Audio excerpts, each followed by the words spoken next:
Assalamualaikum warahmatullahi wabarakatuh. Baiklah, saya Endrizal akan mempresentasikan bioteknologi fermentasi susu, yaitu kefir. Pendahuluan. Kefir merupakan olahan susu fermentasi yang berasal dari pegunungan Kaukasia sebelah utara atau timur Laut Mongolia.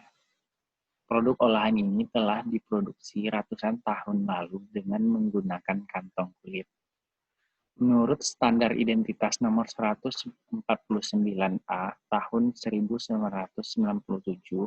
dari International Dairy Federation atau yang disingkat IDF, mikroflora butiran-butiran kefir berisi berbagai spesies bakteri asam laktat dan khamir. Pembuatan kefir melibatkan pencampuran fermentasi asam laktat dan alkohol pada laktosa.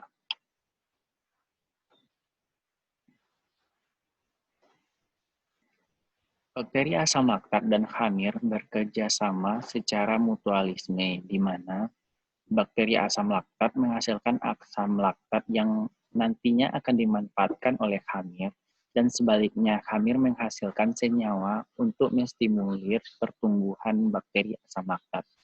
Kefir menghasilkan senyawa eksopolisakarida yang disebut sebagai kefiran, di mana suatu polisakarida yang terdiri dari perbandingan glukosa dan galaktosa yaitu 1:1 dengan ukuran molekul 1000 sampai 4000 kDa. Kefiran mencakup kapsular dan senyawa ekstraseluler. Selanjutnya, mikroba dan khamir hidup secara bersimbiosis, di mana bertahan dan memperbanyak diri dengan memanfaatkan senyawa metabolit sekundernya sebagai sumber energi untuk pertumbuhannya. Menurut Macrae dan kawan-kawan tahun 1993.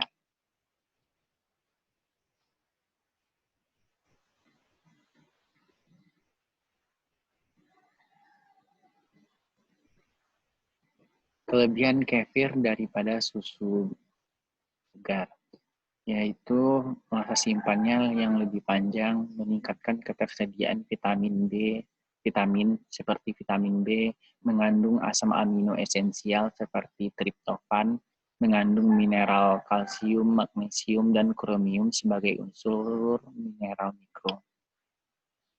Selanjutnya, jenis-jenis kefir. Pada umumnya, kefir dibuat dari susu. Selain menggunakan susu, kefir juga dapat dibuat dari whey.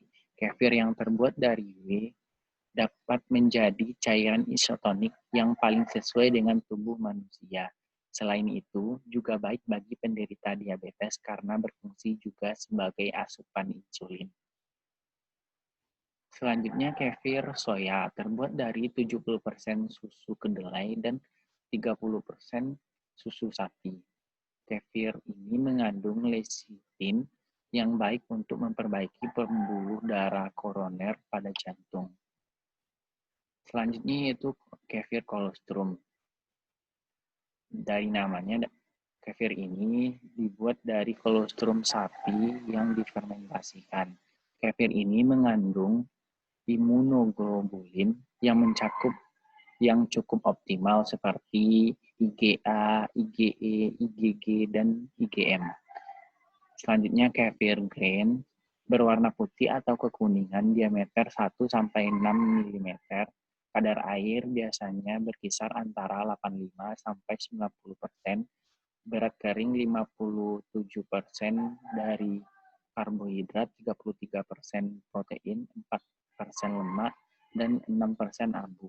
Kefir ini mengandung 0,9-1,1% asam laktat dan 0,3-1,0% alkohol. Selanjutnya, kefir grain kering mengandung 45% kefiran.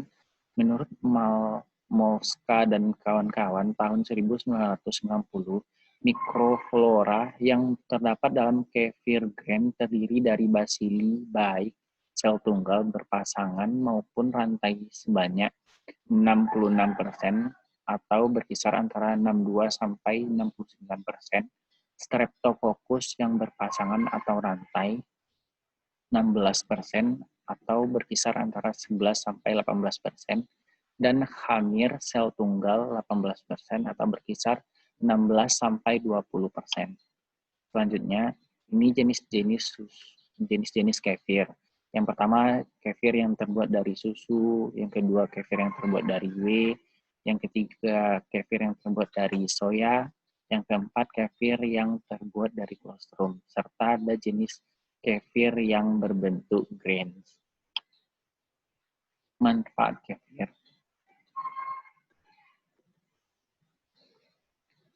Kefir banyak digunakan sebagai antibiotik alami karena yang bersifat asam.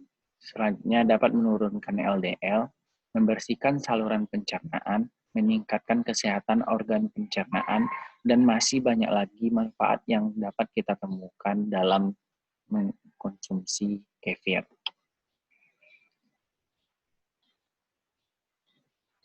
Ini ada 4 genus mikroflora dalam kefir grains, yaitu Lactobacilli, Streptococcus, Acetobacter, dan Hamir. Dapat dilihat pada tabel tersebut. Mungkin sekian presentasi saya mengenai produk bioteknologi fermentasi susu.